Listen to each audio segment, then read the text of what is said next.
Hash sign बरगद के दरख्त में चुड़ैल।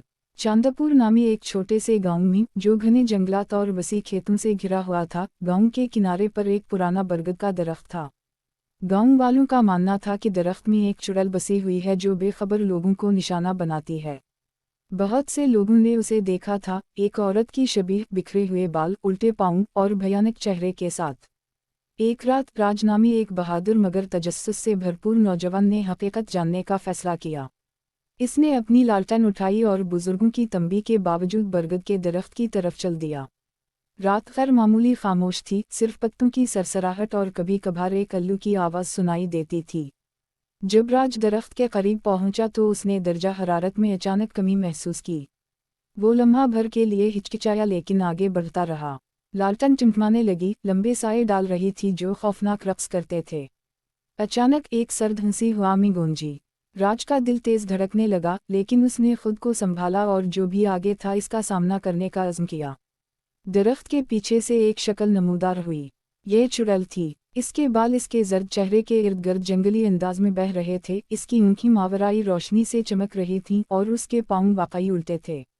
वो राज की तरफ बढ़ी, इसकी हंसी खामोशी को चीरते हुए। राज ने हिम्मत जुमा की और बोला, तुम इस दरख्त को क्यों परेशान करती हो? तुम्हें क्या चाहिए? चुड़ैल रुक गई और उदास आंखों से उसे देखा। मुझे धोखा दिया गया था, उसने एक ऐसी आवाज़ में कहा जो ज़मीन की गहराइयों से आती हुई लगती थी। बहुत अरसा पहले मैं इस गांव की एक औरत थी, मुझे धोखा दिया गया और नाहक मारा गया।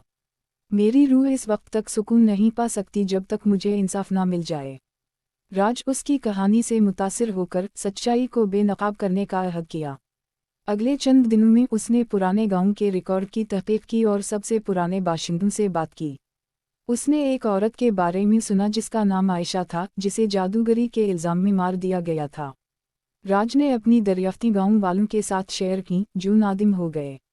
इन्होंने आयशा की याद को इज्जत देने और माफ़ी मांगने के लिए एक तकरीब मुनक्किद करने का फैसला किया। इस रात उसी बरगद के दरख्त के नीचे गांव वाले जुमा हुए। इन्होंने मोमबत्तियाँ जलाईं और आयशा की रूह के लिए दुआएं मांगी। जब आखिरी मोमबत्ती बुझ गई, चुड़ैल आखिरी बार जाहिर हुई। इसने राज और गांव वालों की तरफ देखा, इसकी आँखें नरम हो गईं। शुक्रिया, उसने सरगोशी की और उसके साथ ही वो रात के अंधेरे में गायब हो गई, कभी दोबारा नजर न आने के लिए। बरगद का दरख्त माजी की याद के तौर पर खड़ा रहा, लेकिन चांदपुर गांव अब भूत परीयत से आज़ाद था। राज की बहादुरी और गांव वालों की तौबा ने बेचैन रूह को सुकून पहुंचाया।